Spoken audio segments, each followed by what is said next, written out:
BS drivers. Yung iba daw wala sa listahan, Ma'am Lisa. Opo, marami po. Actually ngayon, nandito po ako sa may Manila, no? Ongoing. Generally, maayos po ang proseso ng pagbibigay para doon po sa mga nasa listahan. Parang wala pa pong 10 minuto, natatapos sila agad.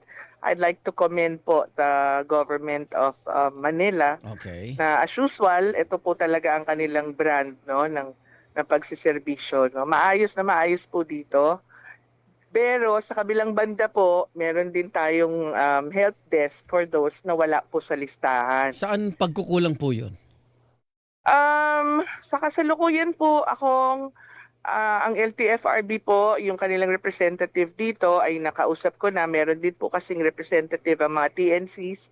Nakausap ko na rin po. Ang inaantay ko lang po ngayon habang kayo ay tumawag is yung lead ng team ng DSWD. Ah. No? So kasi tatlo po silang nag-usap-usap tungkol diyan, no?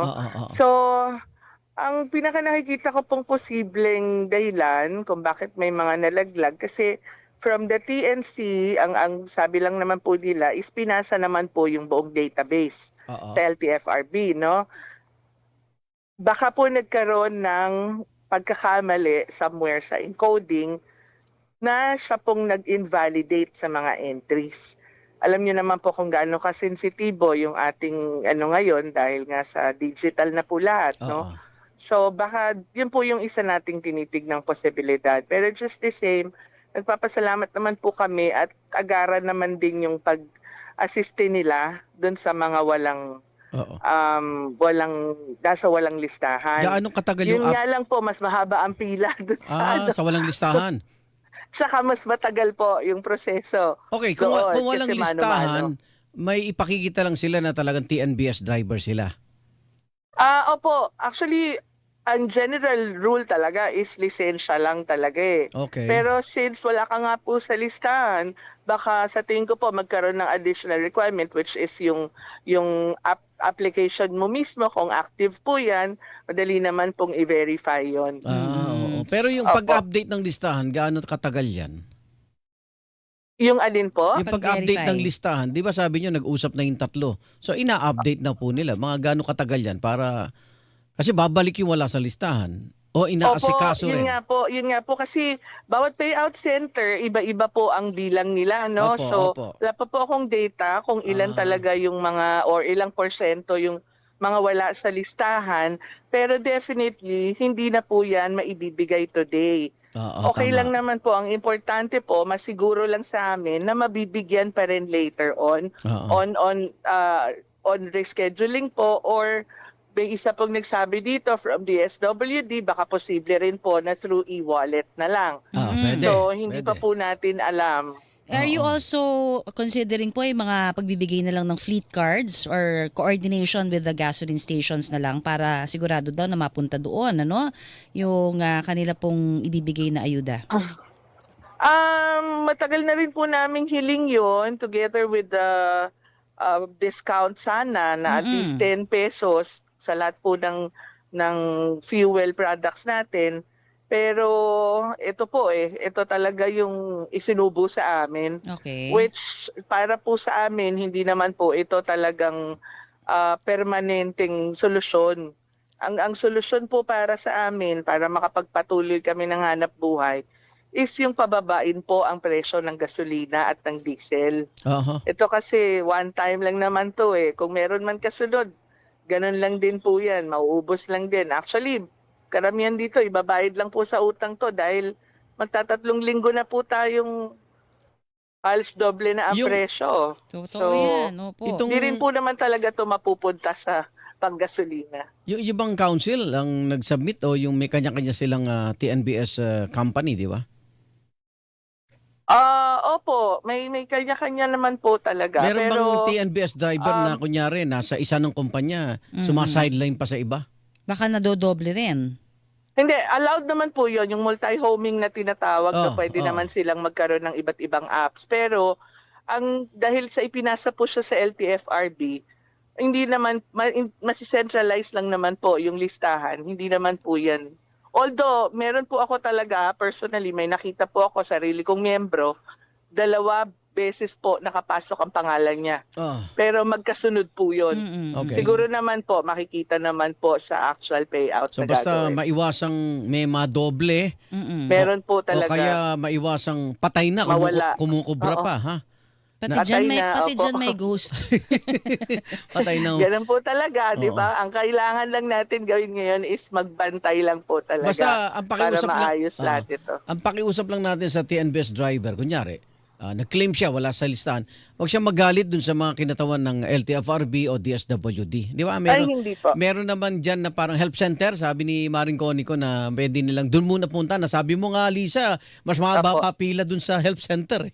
Opo, kasi mas Opo. matagal po yung proseso kaya naiipon yung tao. Opo. So, mano-mano po kasi lahat. Pero binabantayan naman po natin at pinahaalahanan naman na po natin lahat kasi nakuha naman na natin tong listahan ahead of time. Ilan so, yung TNBS driver natin? ang nasa kabuuan po, no, lahat ng city sa Metro Manila, nasa 34,000 po. Wow! 34,000. Oo. Opo, At, ang nasa listahan. Gusto lang namin malaman at Wala pa po Yung- doon na yung wala sa gusto lang listahan. namin malaman at kung marami na rin, Ma'am Lisa, yung direktang epekto nitong gulo sa Middle East, no, sa mga TNBS riders. At talaga bang naramdaman sa araw-araw nilang biyahe yung Ay, opo, pagtaas ng totoo po. petrolyo? Kasi po, sobra na po sa doble yung itinaas ng diesel. Ang pinakamataas po nasa 130 plus na po yata as of this morning, Aha. no? Ang diesel. So, kung sa simpleng mathematics po, yung 1,000 diesel mo sa isang araw noon, Oh, paaring Ubus agad. mag-yield yan sa 2,500 Mhm. or 3,000 kung maganda-ganda yung kita. Pero sa ngayon po, na bumaba na nga yung pamasahe, tumaas yung gasolina, so yung diesel mo is magiging 2,000 na today. Dahil doble na po. Pero yung kita mo remains na nandun sa 2,500 lang. Aha. So 2,000 ang pinuhunan mo, 500 ang 2,500 kita. yung 500, wala pa po doon yung ibang gastusin mo Oh. sa maghapon. Yes, okay. Pagkain mo, paano kung nakikiboundary ka lang po? oo nga. So actually, lahat po pinakikiusapan na natin ngayon, no? Even the operators, konting adjust lang din po sa mga boundary, which marami na rin naman pong gumagawa, no? Kasi nagbawas gusto na. rin naman po namin talagang maipagpatuloy itong Yes. hanap buhay na Ano to. ba yung usual boundary at ano na ho ang hiling na, kumbaga, tulong ng mga drivers po ng TNVS dun sa mga operator? Or ibig sabihin po ba tulong ng mga operators Ibig sa sabihin, drivers? nabanggit Parang nyo ho, baliktad po. di ba? Opo. Ibig sabihin ko Opo, po, so, yung binibigay okay. ng operator ngayon na less ng boundary, gaano ka, Okay. ano na ho, kalaki? Kasi po ang normal is sa sedan po, nasa 1,000 to 1,100 pag normal na Ay, boundary kulang lang na po. kulang naman yung 500 No, na. meron din po kasing tinatawag na boundary hulog. Yung Apo. after 5 years, mapapasahin sa sasakyan, mas okay. mataas po ang boundary noon. Nasa 1 to 1,250. Okay.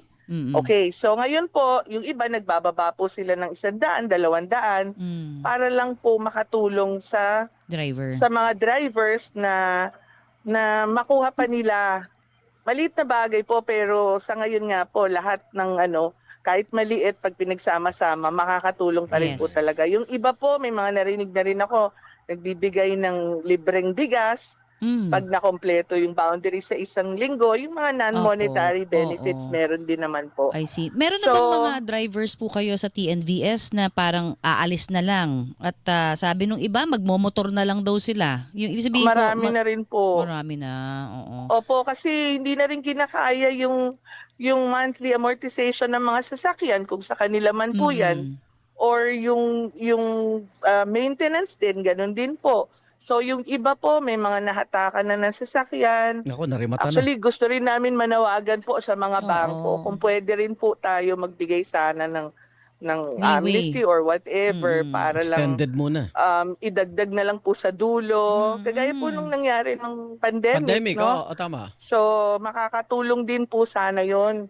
So, lahat na po sana gusto nating manawagan sa lahat ng Oo. pwedeng makatulong para lang So, po ma-maintain namin oo tong nga. hanap buhay Pero na to. sa kabila ng mga konting problemang yan, sa pangkalahatan, maayos naman yung distribution ng ayuda sa TNBS.